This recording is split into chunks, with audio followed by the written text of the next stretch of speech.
गौतम गंभीर को head coach भाव भारत दल में देखा मिलना।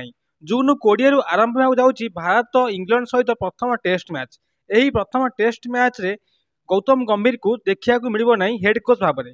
गौतम गंभीर स्थान में नुआ कोच को नियुक्ति देती बीसीसीआई। दर्शक बंधु एवं सबुठ बड़ खबर, गौतम गंभीर भारत दल में हेड कोच भाव एवं नियुक्ति ना, कारण गौतम गंभीर माँ देह असुस्थ थिबारु गौतम गंभीर इंग्लैंड रु भारत आसी एवं तांको स्थान में बीबीएस लक्ष्मण को नियुक्ति दिखाई। बीबीएस लक्ष्मण द्वारा एवं भारत खेल इंग्लैंड मध्य प्रथम टेस्ट मैच। एवं सबुठ बड़ खबर, बीबीएस लक्ष्मण हेबे भारत हेड कोच। गौतम गंभीर जेपर्यंत इंग्लैंड गस्त करना से पर्यंत बीबीएस लक्ष्मण को भारत दल कोच भाव नियुक्ति दिखाई, कारण जून 20 भारत खेल प्रथम टेस्ट इंग्लैंड सहित।